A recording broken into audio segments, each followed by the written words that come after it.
دماغ میں شک تھا، حالانکہ حضور میں کوئی شک نہیں۔ ایک دن آ کے کہنے لگا کہ بتائیے میری مٹھی میں کیا ہے؟ تو نبی پاک صلی اللہ تعالی علیہ وسلم نے فرمایا اگر میں نے بتا دیا، کہنے لگا اگر آپ نے بتا دیا تو میں کلمہ پڑھ لوں گا۔ حضور نے فرمایا میں نے بتا دینا ہے پر تو نے کوئی نہیں پڑھنا، میں بتا دینا ہے۔ کہ بتائیے، تو حضور نے فرمایا چل سودا کر لیتے ہیں، اگر جو تیری مٹھی میں ہے وہی بتا دے پھر تیرا کیا خیال ہے؟ تو نبی پاک صلی اللہ تعالی علیہ وسلم نے کہا کیا بھئی ابو جہل کی مٹھی میں؟ تو اس کی مٹھی میں کنکر تھے، کنکروں نے کلمہ پڑھنا شروع کر دیا۔ جب کنکروں نے کلمہ پڑھا، پتھر تھے وہ، انہوں نے کلمہ پڑھا، ابو جہل نے وہ کنکر زمین پہ پھینکے کہنے لگا اوہو تیرا جادو تو پتھروں پہاڑوں پہ بھی چلتا ہے۔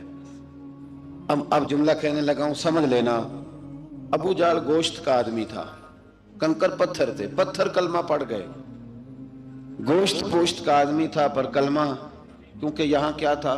شک، اس نے آگے نہیں بڑھنے دی۔ گوشت پوشت کا شخص ہو کے پتھروں سے آگے نکل گیا۔ نبی پاک صلی اللہ علیہ وسلم کی خدمت میں آیا، بلکہ وہ جو یہودی والی روایت ہے اس کے پس منظر میں بھی بعض محدثین نے لکھا ہے، اس کو بھی اسی نے بھیجا، کہنے لگا جاؤ نبی پاک سے جا کے کہو اگر وہ درخت آپ کا کلمہ پڑھے تو میں بھی پڑھ لوں گا۔ درخت، اب درخت ہوتے تو جاندار ہیں پر کلمے تو کوئی نہیں نہ پڑھتے۔ درخت سے بھی تو انسانوں سے کلمہ پڑھنے کی بات، اگر درخت پڑھے تو میں پڑھ لوں گا۔ نبی پاک صلی اللہ علیہ وسلم دور بیٹھے تھے، درخت دور تھا، اور امام سیوطی علیہ رحمہ نے لکھا ہے درخت بھی کیکر کا تھا۔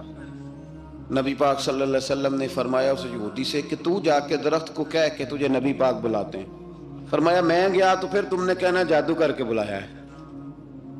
احتیاط بھی کی، ہر چیز آنکھوں کے سامنے رکھی، تو جا کے کہہ کہ تجھے بلاتے ہیں۔ وہ بندہ گیا، جا کے کہنے لگا، اور امام سیوطی نے اس کو لکھا ہے، کہنے لگے اس نے نبی پاک کا نام بھی نہیں لیا، کیونکہ ابو جہل اینڈ کمپنی کو پتا تھا کہ مصطفیٰ کے نام میں بھی بڑی برکت، خالی نام بھی نہیں لیا۔ کہنے لگا درخت وہ جو سامنے بیٹھے ہیں نا وہ تجھے بلا رہے، نام نہیں لیا حضور کا، وہ جو سامنے بیٹھے ہیں نا، جاءت لدعوتہ الاشجار ساجدۃ، امام بوصیری کہتے ہیں درخت آیا اور سجدہ کرتا ہوا، زمین چیرتا ہوا آیا۔ کس طرح آیا؟ پہلے آگے جھکا، پھر پیچھے جھکا، دائیں جھکا، بائیں جھکا۔ یہاں بھی لکھنے والوں نے لکھا ہے کہ وہ نہ درخت اپنی جڑیں اکھیڑ رہا تھا، جب چلنا تھا نا اس نے حضور کی طرف آنا تھا تو آگے دائیں بائیں ہوا، جڑیں اکھیڑ رہا تھا۔ لیکن ہمارے استاد جب ہمیں یہ روایت پڑھایا کرتے تھے تو کہتے تھے جڑیں نہیں اکھیڑ رہا تھا، جب اس نے سنا مجھے نبی پاک نے بلایا تو اسے وجد ہو گیا تھا، وہ جھومنے لگ گیا تھا، جھوم رہا تھا، حضور نے مجھے بلا لیا، جاءت لدعوتہ الاشجار ساجدہ۔ تو درخت آیا، اس نے آ کے نبی پاک کو سجدہ کیا، لکڑی کا بنا ہوا درخت ہے، سجدہ کیا۔ سجدہ کرنے کے بعد درخت اٹھا اور اٹھ کے اس نے نبی پاک کا کلمہ پڑھا۔ وہ جس کو ابو جہل نے بھیجا تھا نا یہودی، وہ درخت کی حالت دیکھ کے کلمہ پڑھ گیا، وہ کلمہ پڑھ گیا، لیکن یہی بے ایمان کہنے لگا ہوئے ہوئے ان کا تو درختوں پہ بھی جادو چلتا ہے۔ لا ریب فی، شک قرآن پاک میں، لیکن اگر بندے کے دماغ میں ہو اس کا علاج ہے کوئی، ادھر ہی شک بیٹھ جائے۔ میں سادی مثال دیتا ہوں کہ سامنے دیوار صاف ہو لیکن گرد اگر آئینے پہ پڑی ہو، دیوار صاف کرنی چاہیے کہ اینک کا شیشہ صاف کرنا چاہیے؟ ساری زندگی لوگ دیوار صاف کرتے گزار دیتے، ساری زندگی تراش خراش کرتے گزار، اپنی مرضی کی پینٹنگ کرتے گزار دیتے ہیں، پر اپنی آنکھ کی پتلی صاف نہیں کرتے، آنکھ کی پتلی صاف نہیں کرتے۔ کسی نے حضرت رومی سے کہا تھا حضور دنیا میں کوئی اچھا ملتا نہیں، فرمانے لگے تھوڑا رونا شروع کر تاکہ تیری پتلیاں وضو کر لیں، وضو کر لیں، وہ انہیں پتہ چل جائے کہ کتنے صاف ستھرے لوگ دنیا میں پائے جاتے ہیں۔ ابو جہل پھر آ گیا، کہنے لگا اگر آپ چاند کے 2 ٹکڑے کر دیں تو میں کلمہ پڑھنے کو تیار۔ اچھا یہاں بھی بڑی مزے کی بات ہے، اللہ نے پہلے کہہ دیا نبی پاک کو کہ ان الذین کفروا سواء علیہم اانذرتہم ام لم تنذرہم لا یؤمنون، محبوب یہ جن کی قسمت میں کفر ہے نا، آپ انہیں ڈرائیں چاہے نہ ڈرائیں، یہ ایمان نہیں لائیں گے۔ کنکروں نے بھی کلمہ پڑھ لیا، درختوں نے بھی پڑھ لیا، سارا کچھ ہو گیا، اور اللہ نے بھی کہہ دیا کہ محبوب اس بے ایمان نے کلمہ نہیں پڑھنا، پر حضور نے فرمایا یہ پڑھے نہ پڑھے ہم نے میدان نہیں چھوڑنا، جتنی دفعہ آئے گا نا ہم اسے ضرور معجزہ دکھائیں گے، جتنی دفعہ آئے گا ہم کیوں میدان چھوڑیں۔ آگے کہنے لگا جی اگر چاند کے 2 ٹکڑے کر دے تو اقتربت الساعۃ وانشق القمر، تو نبی پاک صلی اللہ علیہ وسلم نے انگلی کا اشارہ کیا، چاند 2 حصوں میں بٹا۔ کوہ صفا ایک پہاڑی تھی مکے میں، آدھا ٹکڑا پہاڑی کی اس جانب ہوا، آدھا اس جانب، یعنی وضاحت کی اللہ کریم نے کہ ایسے نہ ہو کہ یہ کہہ دی وہ تو ایسے بالکل شک ہوا تو مل گیا، پتہ نہیں میری آنکھوں پہ جادو ہو گیا، ملا ہے کہ نہیں ملا۔ جب ٹوٹا تو حدیث پاک میں آتا ہے کہ آدھا چاند کوہ صفا کی ادھر گیا اور آدھا تو پہاڑی تھی، چاند نیچے آیا، پہاڑی کے گرد گھوما، آگے جا کے ملا، یعنی وقفہ دیا گیا باقاعدہ دیکھنے کا، سمجھنے۔ پوری دنیا میں جتنے لوگ اس وقت چاند دیکھ رہے تھے، ہندوستان تک روایتوں میں ملتا ہے کہ لوگوں نے گواہی دی کہ ہم نے چاند ٹوٹتے دیکھا ہے۔ زمانہ مان گیا، لوگوں کی چیخیں نکل گئیں، لوگ قدموں میں گر گئے، پر وہ جس کے دماغ میں شک تھا نا وہ نہیں مانا۔ شجر و حجر پہچان گئے پر انسان کی نظروں میں شک ہی رہا۔ دنیا میں سب سے مجبور، کمزور، بزدل، کم فہم بندہ وہ ہے جس کے دماغ میں شک ہے، سب سے کم فہم آدمی، اس کی فراست روحانیہ زیرو ہے، وہ ایک ناکام شخص ہے، اس کو کسی پہ بھی شک پڑ جائے، کسی پہ بھی۔ ہم نے دیکھا ہے جو عورت اپنے مرد پہ شک کرنے لگ جاتی ہے اس گھر کا کوئی علاج ہی نہیں ہوتا۔ جو شکوہ کرتی ہے روٹی کا، پیسوں کا، وہ کسی دور میں مسئلہ اس کا حل ہو جاتا ہے۔ جو نافرمان ہوتی ہے اس کا بھی مسئلہ کسی نہ کسی زمانے میں حل ہو ہی جاتا ہے۔ یہ جس کو شک پڑ جاتا ہے نا، شک، اس کا مسئلہ قیامت کی صبح تک حل نہیں ہوتا۔ اگر مرد کو شک پڑ جائے اس کا مسئلہ بھی کبھی زندگی میں دوبارہ حل، یاد رکھیں۔ یہ جو شکوک و شبہات ہے نا، قرآن پورا شکوک و شبہات کا ازالہ کرتا ہے، کافر کے سوال کا جواب دیتا ہے، منافق کے سوال کا جواب دیتا ہے۔ قرآن مجید ہر ایک کی تسلی کراتا ہے، لیکن شروع میں بتا دیا کہ لا ریب فی، شک والی گنجائش اس میں۔ لوگ آج تک شک کر رہے ہیں کہ اللہ کا کلام ہے کہ نہیں، آج تک لوگ کہیں۔ تو میرے بھائی، شکوک والی زندگی کمزور ہوتی ہے، شکوک والی، عقل مند لوگوں کی زندگی کمزور زندگی ہے۔ صحابہ کرام عمل والے لوگ تھے، وہ بحثوں میں الجھے رہتے تو عمل نہ کر پاتے۔ ہمارے ہاں نا بحث ہوتی ہے جس مسئلے کا کوئی تعلق ہی نہیں، الجھنوں سے نکل آئیں، عمل کا رستہ، بحث جو ہوتی ہے یہ عمل کا رستہ روکتی ہے۔ عقل مند نہ بنے، فرما بردار بنے۔ میرے بھائی، شکوک و شبہات والی جو لائف ہے، لیکن نا انبیاء کرام علیہ السلام کے بارے میں شکوک و شبہات ہیں، اولیاء عظام کے بارے میں۔ اب ایک نیا شک پیدا ہو گیا ہے کہ فیض ملتا ہے کہ نہیں ملتا۔ ہم نے فلانے ولی کو دیکھا نہیں، ساری زندگی اس کا نام لیا، فیض ملے گا کہ نہیں؟ غوث پاک کو دیکھا نہیں، ساری زندگی قادری کہلایا، فیض ملے گا کہ نہیں؟ خواجہ اجمیر کو دیکھا نہیں، چشتی کہلائے، فیض ملا کہ نہیں؟ صابر پیا کو دیکھا نہیں، صابری کہلائے، فیض ملا کہ نہیں؟ او خدا کے بندے، فیض وہ چیز ہے جو نظر نہیں آتی پر محسوس سب سے زیادہ ہوتی ہے۔ ملے تو حضرت اویس کرنی بھی نہیں تھے نبی پاک سے، وہ بھی نہیں ملے تھے، ملاقات تو ان کی بھی نہیں ہوئی تھی۔ کیا کہو گے؟ ملاقات نہیں ہوئی، لیکن فیوز و برکات کا یہ عالم ہے کہ میرے محبوب نے فرمایا وہ دعا کرے گا تو اللہ میری امت کی بخشش فرمائے گا۔ تو آپ ہمارے صوفیاء میں ایک سلسلہ اویسیہ ہے، سلسلہ اویسیہ میں اکثر ملاقات نہیں ہوتی، اکثر نہیں ملاقات ہوتی بغیر دیکھیں نا، آپ جب کسی کا نام جپتے ہیں، جب کسی کا نام لیتے ہیں، جب اسی کا ذکر کرتے ہیں، جب اسی کے تذکرے میں رہتے ہیں، تو اللہ تبارک و تعالیٰ کے یہ جو کامل لوگ ہوتے ہیں یہ متوجہ ہو جاتے ہیں، ان کی توجہ ہوتی ہے۔ اور خود سرکار نے فرمایا 2 آپس میں محبت کرنے والے، ایک مشرق میں ایک مغرب میں، قیامت کے دن اللہ دونوں کو جنت میں اکٹھا فرما دے گا۔ یہ کیا بات ہوئی کہ ہر بات میں شک کرنا کہ جی وہ فلانے سے ملاقات ہی نہیں ہوئی؟ تو کس طرح بھئی، ملاقات ایک الگ چیز کا نام ہے، ملاقات ایک الگ شے کا نام ہے، اور فیوز و برکات ایک، اللہ سے ملاقات ہوئی ہے، رزق دیتا ہے کہ نہیں؟ زندگی دیتا ہے، ساری چیزیں دیتا ہے، تو ملاقات تو کوئی نہیں کرتا۔ تو اس لیے ہر چیز کو ٹھیک ہے، وہ جو جگہ جس جگہ پہ جو بات ہے اس کو وہاں رہنا چاہیے، لیکن یہ شکوک ہیں، ان سے باہر نکلیں، ان سے باہر آئیں۔ اولیاء اللہ کا جو فیضان ہے، ان کی جو محبت ہے، ان کے جو طریق، حضرت سلیمان بن بشار رحمت اللہ علیہ بزرگ گزرے ہیں، وہ کہتے ہیں میرے پاس، میں بڑا خوبصورت تھا جوانی میں، دین کی تھوڑی سی خدمت کرتا تھا، تو ایک عورت آ گئی، اس عورت نے میرے ساتھ کچھ مجھ سے مانگا، مطالبہ کیا، تو میں نے کہا کوئی بھکارن ہے۔ میں نے جب اس نے نقاب اوڑھا ہوا تھا، جب میں نے اس کی طرف پیسے دینے کے لیے، خیرات دینے کے لیے کوئی چیز بڑھائی، تو اس نے چہرے سے کپڑا ہٹایا، میں نے نظر جھکا لی، کہنے لگی سلیمان میرا رنگ روپ تو دیکھ، میں کتنی خوبصورت ہوں، میں تیری محبت میں گرفتار ہو گئی، خدا را میں اپنے آپ کو تیرے حوالے کرتی ہوں۔ آپ فرماتے ہیں جب اس کے نیت اور ارادے میں اور لفظوں میں میں نے فطور دیکھا، تو میں استغفر اللہ پڑھتا وہاں سے بھاگ گیا، اتنا دوڑا کہ میں بصرہ سے باہر نکل گیا، شہر سے ہی باہر آ گیا، عورت سے دوڑ رہا ہے، مرد، نوجوان، خوبصورت۔ فرماتے ہیں عشاء کی اذانیں ہو رہی تھی، نماز پڑھ کے میں مسجد میں سو گیا، تو مجھے حضرت یوسف علیہ السلام کا دیدار ہو،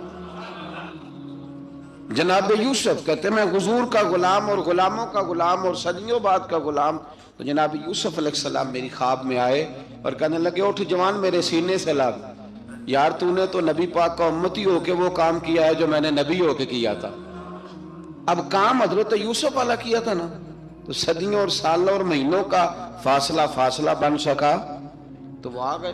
مسئلہ یہ ہے کہ شکوک و شبہات والی زندگی نقصان دیتی ہے۔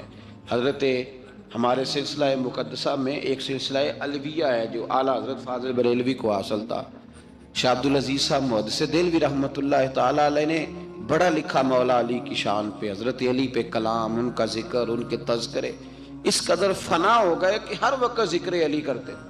فرماتے ہیں مجھے خواب میں حضرت علی کا دیدار ہوا، انہوں نے مجھے بیعت فرمایا اور مجھے اپنے سلسلہ مبارکہ میں اجازت دی۔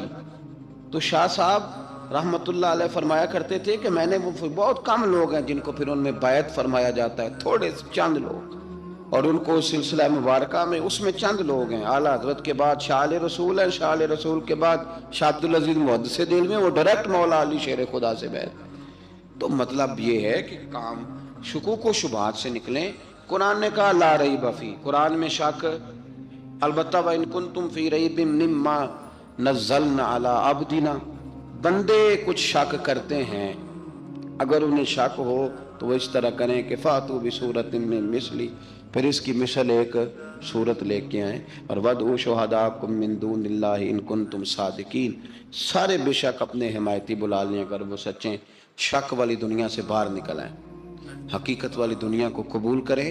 شکوک و شبہات کا ازالہ نہیں ہوتا، شک دوسرے شک کو جنم دیتا ہے، نقص دوسرے نقص کو جنم دیتا ہے، غلطی دوسری غلطی کو جنم دیتی ہے، اور انسان جب تک شکوک کی، میں نے آپ کو کہہ دیا کہ ہر گھر بس سکتا ہے، ہر گھر، ہر عورت کے صحیح ہونے کی امید ہوتی ہے، پر جس بی بی کو اپنے خاوند کے کردار پہ شک ہو وہ بی بی کبھی مطمئن نہیں ہوتی۔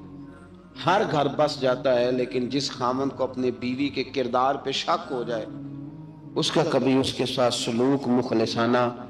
شکوک والی زندگی بیماروں کی زندگی ہے، شکوک والی زندگی بیماروں کی زندگی، کمزوروں کی زندگی، بزدلوں کی زندگی۔ اس لیے حقیقت والی چیز جب تک آپ کے پاس کوئی چیز کلیئر ہو کے نہیں آتی، شریعت اسلامیہ نے بہتان کی سزا رکھی ہے 80 کوڑے، پتہ ہے آپ کو؟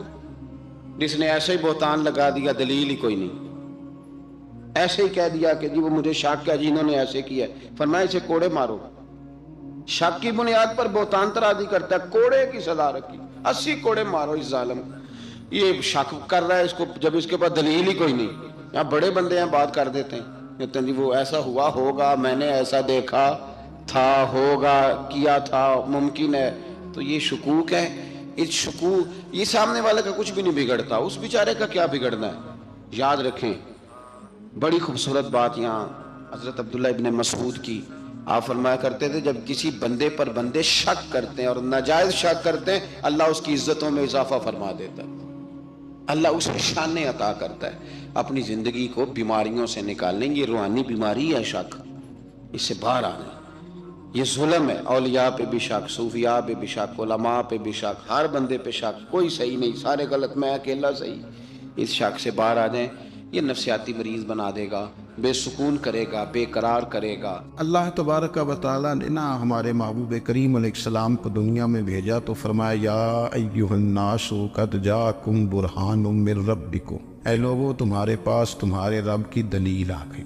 اللہ تبارک و تعالیٰ نے محبوب پاک علیہ السلام کو سراپا دلیل بنا کے بھیجا۔ باقی انبیاء کرام علیہم السلام کے پاس بھی اپنی نبوت کے دلائل کے طور پر بے شمار معجزات تھے، اور حضور کریم علیہ السلام کے تو پورے وجود کو ہی اللہ نے معجزہ بنائے۔ اور نبی پاک صلی اللہ تعالیٰ علیہ وآلہ وسلم کی نبوت کی دلیلیں، حضور کے رسالت کے مستحکم دلائل جگہ جگہ آپ کو ملیں گے۔ سب سے پہلی چیز تو یہ سمجھنے والی ہے کہ نبی پاک علیہ السلام نے جس چیز کو سب سے پہلے اپنی نبوت کی دلیل کے طور پر بیان فرمایا وہ حضور کا کردار ہے، سیرت ہے، عمل ہے، حضور کا لوگوں کے ساتھ رویہ ہے۔ نبی پاک علیہ السلام کی تبلیغ کے 3 دور ہیں۔ ایک تو حضور نے اپنے قول سے تبلیغ فرمائی، وہ 40 سال کی عمر سے محبوب نے اعلان فرمایا اور تبلیغ کی، اور ایک نبی پاک صلی اللہ تعالیٰ علیہ وسلم بالواسطہ حضور کی تبلیغ ہے جو آج تک جاری ہے۔ امت کے علماء، مشائخ، مبلغین حضور کے دین کو آگے پھیلا رہے ہیں، تو دراصل یہ بھی تبلیغ رسول پاک علیہ السلام ہی کی تبلیغ۔ اور ایک حضور کی تبلیغ کا دور ہے، حضور کی پیدائش سے لے کر ولادت مبارکہ سے لے کر حضور علیہ السلام کے اعلان نبوت تک۔ اس دوران نبی پاک نے جو تبلیغ فرمائی ہے وہ اپنے کردار سے فرمائی۔ عرب کا وہ معاشرہ جو بڑا میلا کچیلا گدلا ہو چکا تھا، جس کے اندر سراسر مادہ پرستی کا زور تھا، جس کے اندر لوگ انسانوں کی خرید و فروخت کرتے تھے، جس کے اندر بیٹیوں کو زندہ دفن کر دیتے تھے، جس کے اندر جو آدمی جتنا زیادہ مضبوط ہوتا تھا اتنا زیادہ لٹیرا بن جاتا تھا، اس معاشرے کے اندر رسول کریم علیہ السلام نے 40 سال گزارے، اور اس طرح گزارے کہ جو بیگانے بھی تھے وہ بھی کہا کرتے تھے یہ صادق ہے، یہ امین ہے۔ اور جب حضور نے اعلان نبوت کیا تو فرمایا، یہ قرآن مجید کے لفظ ہیں، فرمایا فَقَدْ لَبِثْتُ فِيكُمْ عُمَرًا مِّن قَبْلِهِ أَفَلَا تَعْقِلُونَ، میں تمہارے بیچ عمر کا ایک حصہ گزار چکا ہوں، تمہیں عقل نہیں ہے، شعور نہیں ہے۔ نبی کریم علیہ السلام نے اپنے کردار کو، اپنے عمل کو اپنی نبوت کی دلیل کے طور پر بیان فرمایا۔ وہ تو حضرت حلیمہ بھی فرماتی ہیں نا، جب میں نبی کریم علیہ السلام کو اپنے گھر لے گئی تو میرا اپنا بچہ بھی دودھ پیتا تھا، 2 میرے بیٹے ہو گئے، ایک میری یہ نسبی اولاد اور حضور میری رضائی اولاد۔ تو کہتی ہیں جب میں کریم محبوب علیہ السلام کو اپنے سینے سے لگاتی تھی تو حضور میرے ایک پستان سے دودھ پیتے تھے اور دوسرا اپنے بھائی کے لیے چھوڑ دیا کرتے۔ یہاں سے رسول کریم علیہ السلام نے کردار کے ذریعے تبلیغ اور پھر اعلان نبوت سے پہلے ایک تنظیم عرب کے جوانوں پر، عرب کے سرداروں پر مشتمل بنائی گئی، جس میں نبی کریم علیہ السلام نے بڑا حصہ لیا، سرکار نے، اور بڑے اہم لوگوں کو شعور حضور نے عطا فرمائے۔ وہ اس جماعت کا فیصلہ تھا کہ ہم سارے جوان، سارے بڑے لوگ ملیں گے، یہ حضور کے اعلان نبوت سے پہلے کی بات ہے، ہم بڑے لوگ ملیں گے، کسی بڑے کو کسی چھوٹے پر ظلم نہیں کرنے دیں گے، کسی آدمی کو کسی غریب کا حق نہیں کھانے دیں گے۔ حضور علیہ السلام نے اپنی کردار سے، اپنے عمل سے، اور آپ کا جو عمل ہوتا ہے وہ اصل ہوتا ہے۔ ایک ہوتا ہے آپ کوئی بات کرتے ہیں اور ایک ہوتا ہے کہ آپ کوئی عمل کرتے ہیں۔ آپ جب عمل کرتے ہیں تو عمل کے ذریعے بھی لوگوں تک بات پہنچتی ہے کہ دراصل آپ کا اٹھنا بیٹھنا، چلنا پھرنا کیا ہے۔ میرے رسول کریم علیہ السلام کا اٹھنا بھی ایک نبی کا، بیٹھنا بھی ایک نبی کا، بات کرنا بھی ایک نبی کا، معاملات زندگی کرنا بھی ایک نبی کا، لین دین کرنا بھی ایک نبی کا۔ ایک شخص کہتے ہیں میں نے اعلان نبوت سے پہلے حضور علیہ السلام سے کوئی چیز خریدی تھی اور میں نے عرض کیا تھا آپ یہاں تشریف رکھیں، میں پیسے لے کے آتا ہوں، میں 3 دن کے بعد آیا۔ دیکھو یہ بات کرنی کتنی آسان ہے، بولنی کتنی آسان ہے، پر 3 دن یہاں میرے بھائی کو کسی شخص کو 2 گھنٹے انتظار کرنا پڑ جائے تو لوگ کہتے ہیں الانتظار وشد من القتل، یہ تو قتل سے زیادہ تکلیف والا معاملہ ہے، منتظر رہنا کسی کا۔ کہتے 3 دن کے بعد میں آیا تو میرے رسول کریم وہیں تشریف فرمائے۔ بس اتنا فرمایا یار تم نے مجھے بڑی تکلیف میں ڈال دیا، 3 دن ہو گئے یہاں رکے ہوئے۔ تو حضور نے اپنے کردار کو، اپنے عمل کو، اپنے معاملات کو سب سے پہلے اپنی نبوت کی دلیل کے طور پر پیش کیا۔ کسی نے کیا خوب کہا تھا کہ جو تیری جان کے دشمن ہے وہ بھی کہتے ہیں، بظاہر تو آئے ہیں نا ہجرت کی رات جان لینے، لیکن امانتیں حضور کے گھر میں رکھی ہوئی ہیں، امانتیں کاشانہ نور پہ پڑی ہے۔ وہ جو تیری جان کے دشمن ہے وہ بھی کہتے ہیں کہ امین تو ہے اور صداقت کی آبرو تو ہے۔ تو پہلے کردار، پھر دوسری بات، اللہ تعالیٰ نے اپنے محبوب علیہ الصلوۃ والسلام کو اپنا مطلق نائب بنا کر، اپنا محبوب اعظم بنا کر، ویسے ہی سارے انسانوں کے بارے میں کہا وَإِذْ قَالَ رَبُّكَ لِلْمَلَائِكَةِ إِنِّي جَاعِلٌ فِي الْأَرْضِ خلیفہ، میں زمین میں اپنا نائب بنانے والا ہوں۔ لیکن حضور علیہ السلام تو محبوب ہے نا، حضور کی نیابت تو محبوبیت کے درجے پر فائز ہے۔ تو رسول پاک کو رب کریم نے اس طرح کا بنا کے بھیجا کہ حضرت عبداللہ ابن رواحہ رضی اللہ تعالیٰ عنہ بیان فرماتے ہیں کہ اگر حضور کوئی معجزہ نہ بھی دکھاتے، نبی کریم علیہ السلام سے کوئی اعجاز لوگ نہ بھی دیکھتے، تو محبوب کا تو چہرہ ہی اس طرح کا تھا، لوگوں نے دیکھتے جانا تھا اور کلمہ پڑھتے جانا تھا۔ لیکن باوجود اس کے میرے رسول پاک کا اعجاز یہ ہے، کمال یہ ہے کہ حضور کبھی اشارہ کر دیں تو چاند 2 ٹکڑے ہو جائے، کبھی دعا مانگ دیں تو ڈوبا ہوا سورج واپس آ جائے، کبھی محبوب گزرنے لگے تو پتھر آپ پر سلام پڑے، کبھی حضور پہاڑ پر چڑھ جائے تو پہاڑ وجد میں آ کر جھومنے لگے، محبوب کا کبھی نماز پڑھاتے ارادہ بن جائے تو اللہ تعالیٰ قبلے کا رخ ہی تبدیل فرما دے۔ کیا خوبصورت سوچ ہے اور کیا نظریہ دیتے ہیں بریلی کے امام، فرماتے اجابت کا جوڑا عنایت کا صحرا دلہن بن کے نکلی دعائے محمد، اور اجابت میں جھک کر گلے سے لگایا بڑی ناز سے جب دعائے محمد،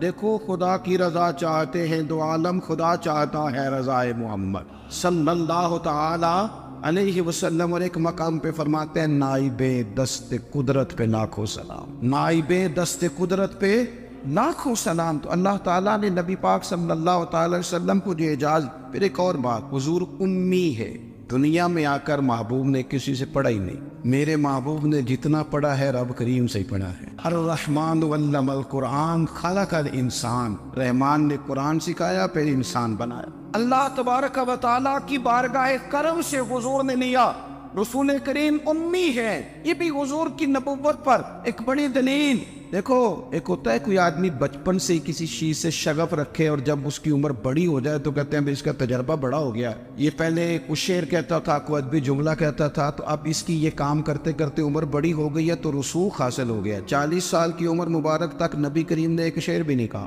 حضور علیہ الصلوۃ والسلام نے کبھی کوئی ایسی بات، ویسے تو حضور کی ہر بات حکمت والی، لیکن جس کو عرب کے لوگ اپنے لہجے میں شاعری یا اپنے لہجے میں ادب کہتے تھے وہ حضور نے بیان نہیں فرمایا۔ لیکن جب 40 سال کی عمر میں اعلان نبوت کیا تو پھر بڑے بڑے فصیح و بلیغ، بڑے بڑے سیانے طفیل بن عمر کہتے ہیں کہ اس شخص کو بھی میں نے دیکھا جسے بڑا ناز تھا اپنی فصاحت اور بلاغت پر، اور جب وہ حضور کے پاس آیا اور اس نے آ کے کچھ باتیں کی تو محبوب خاموشی سے سنتے رہے، اور جب وہ چپ کر گیا تو میرے کریم نے صرف سورہ فاتحہ پڑھی، کبھی اٹھتا تھا، کبھی بیٹھتا تھا، کبھی غور کرتا تھا، کبھی دائیں جاتا تھا، کبھی بائیں جاتا تھا، پھر کہنے لگا بتاؤ نا کلام کس کا ہے؟ فرمایا اس رب کا، اس رب کا، اس رب کا جس کا میں رسول بن کے آیا ہوں۔ نبی کریم صلی اللہ تعالی علیہ وسلم امی ہے، لیکن حضور نے کائنات کے رازوں سے پردے ہٹا دیے، نبی کریم نے جینے کے سلیقے بتا دیے، حضور نے ہر شخص کو اس کے مقصد حیات سے آگاہ کر دیا۔ نبی کریم علیہ السلام نے وہ فلسفہ حیات بیان کیا کہ لوگوں کو صرف جینے میں مزہ نہیں آیا، مرنے میں بھی مزہ آنے لگا، لوگ آگے بڑھ بڑھ کے جانیں پیش کرنے لگے، اپنی اولادیں قربان کر، جو فلسفیوں سے کھل نہ سکا اور نکتہ بروں سے حل نہ ہوا، وہ راز ایک طیبہ والے نے بتلا دیا چند اشاروں میں۔ محبوب کریم امی ہیں، لیکن حضور نے اس طرح دنیا کو سکھایا، اس طرح دنیا کو پڑھایا، اس طرح حضور نے علم کے چراغ اور دیپ روشن کیے کہ قیامت تک جسے روشنی ملے گی نا اسے صرف دروازہ مصطفیٰ سے ملے گی، اسے رسول کریم علیہ السلام کے در دولت سے ملے۔ کچھ لوگوں نے کہا کہ اپنے پاس سے آیات بنا کے لاتے، اپنے گھر میں بیٹھ کے دعوے کر لینا تو کوئی مشکل کام نہیں نہ ہوتا، سارے لوگ ہی کر لیتے۔ بلکہ وہ ہمارے ایک بزرگ کہا کرتے تھے خیالی پلاؤ پکائیے کہ وہ کدے بھی کاٹ نہ پائیے، کیونکہ کون سا پیسوں کا ڈالنا ہے، وہ زیادہ ڈالیں آپ اور زیادہ ڈالیں۔ بہت سارے لوگ ہیں آج بھی، کچھ لبرل ہیں بیچارے، کچھ دین بیزار طبقہ ہے، وہ کہتے ہیں جناب ہمیں تو جدید باتیں بتائیں، ہمیں تو نئے اسلوب کے مطابق لے کے چلے، ہمیں تو او بھائی سن، میرے نبی پاک علیہ السلام نے فرمایا میرا قرآن کبھی پرانا نہیں ہو، اسے پڑھ کے دیکھ، اس کی جدت کا حسن دیکھ، یہ تو کھلا ہوا باغ ہے، تو ایک دفعہ اس کے قریب آئے گا تو خوشبو ملے گی، دوسری دفعہ آئے گا تو اس سے زیادہ تازی ملے گی، ایک دفعہ پھل کھائے گا تو مزیدار ہوگا، دوسرا کھائے گا ہو سکتا ہے شکل ملتی جلتی ہو لیکن ذائقہ بڑا نرالا ہوگا۔ تو تو صحیح نا، جب کچھ لوگوں نے کہا یہ خود سے بنا کے آیات لاتے ہیں تو فرمایا وَإِن كُنتُمْ فِي رَيْبٍ مِّمَّا نَزَّلْنَا عَلَىٰ عَبْدِنَا فَأْتُوا بِسُورَةٍ، اگر تمہیں کوئی شک ہے اس میں جو ہم نے اپنے بندہ خاص میں نازل کیا ہے تو تم بھی اس جیسی ایک آیت بنا کے لاؤ۔ اور چلو چیلنج کھلا دے دیا، فرما وَادْعُوا شُهَدَاءَكُم مِّن دُونِ اللَّهِ، اللہ اور اللہ والوں کو چھوڑ دو، تفسیری ترجمہ عرض کر رہا ہوں، یعنی صحابہ کو چھوڑ دو، حضور کے ماننے والوں کو چھوڑ دو، باقی ساری دنیا کے کافر اکٹھے ہو جاؤ،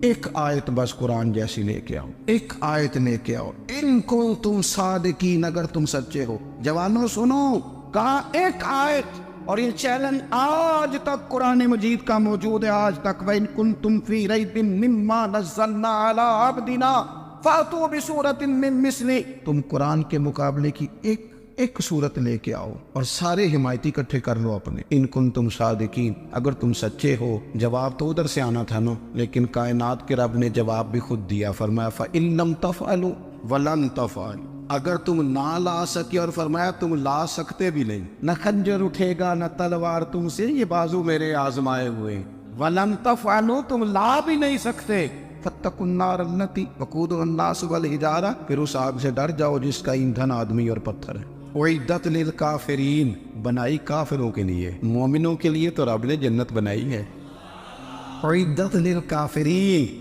یہ دوزخ اللہ نے کن کے لیے بنائی ہے؟ اُعِدَّتْ لِلْكَافِرِينَ، کہتا ہے کافر کے لیے بنایا۔ تو اللہ تبارک و تعالیٰ نے میرے رسول پاک صلی اللہ تعالیٰ علیہ وسلم کو وہ کتاب عطا فرمائی، اور پھر حضور کی فصاحت و بلاغت، معرفت، دیکھو ایک ہوتا ہے گھنٹوں باتیں کرنا، ایک ہوتا ہے کئی والیم پر مشتمل، کئی جلدوں پر مشتمل کتب کا لکھنا، اور ایک ہوتا ہے کسی بندے کا ایک بات کرنا اور سامنے والے کی طبیعت کو اتنا جگا دینا کہ اگلی بات فوراً ہی اس کی سمجھ میں آ جائے۔ اور حضور نہ کسی کی انا کو نہیں جگاتے، ہم بعض اوقات کسی سے خطاب کرتے ہیں، بات کرتے ہیں تو سامنے والے کی انا کو جگا دیتے ہیں، ٹھیس پہنچاتے ہیں، وہ کہتا چل پھر تگڑا ہو جا میں بھی آیا۔ حضور انا نہیں جگاتے تھے، میرے نبی پاک ضمیر جگاتے تھے تاکہ وہ شخص فیض حاصل کر سکے، اسے کچھ ملے۔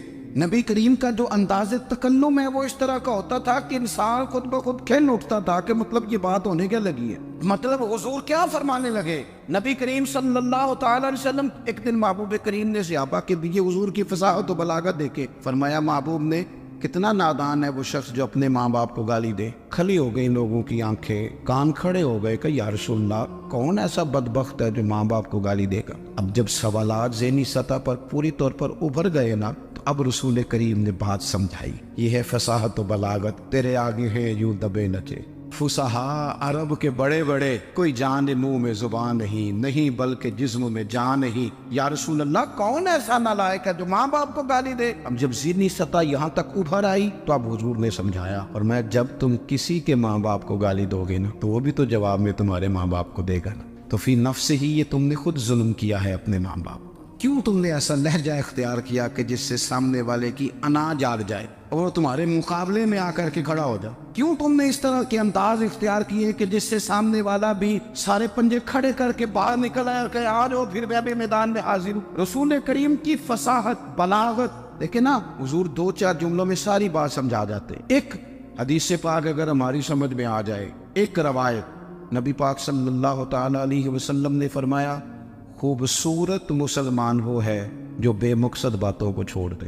لو اس سے پوری زندگی سجائی جا سکتی ہے ایک جملے سے، کوئی لمبی چوڑی باتوں میں جانے کی ضرورت نہیں۔ کہا خوبصورت مسلمان یہ ہے جو بے مقصد باتوں کو چھوڑ دے، لا یعنی باتوں کو، کیا کہتے ہیں ہمارے دیہات کے لوگ، جڑے پنڈ جانا نہیں اودا راہ پوچھنے دی، لیکن آج کل لوگ باز آندے، یعنی جس بات کا بالکل تعلق نہیں نا وہ بات بھی کرتے جاتے، جس کا شعبہ ہی نہیں کوئی بھی چھلانگ لگا لگا کے اس میں آ جاتا ہے. ہم اپنا وقت ضائع کرتے, اپنی صلاحیتیں ضائع کرتے, اپنا نقصان کرتے. ہم اپنا کام صحیح کر کے نہیں کرتے اور دوسری ساری دنیا کو ٹھیک کرنا چاہتے ہیں. وہ بھائی آپ جس جگہ جس شعبے سے تعلق رکھتے ہیں آپ اپنے معاملات میں مضبوطی پیدا کریں. حضور نے اپنی فصاحت کے ساتھ, بلاغت کے ساتھ لوگوں کو قائل کیا, اور قرآن مجید کی تاثیر کا یہ اثر میرے کریم رسول نے دکھایا کہ رات کو جب حضور بیٹھ کے قرآن پاک پڑھتے تھے نا, جب یاسین والے نبی خود یاسین کی تلاوت کریں, جب طٰہٰ والے محبوب خود طٰہٰ کی تلاوت کریں, غور کرو نا, جب مدثر والے محبوب خود ان جملوں کو ادا کریں, یعنی جن کی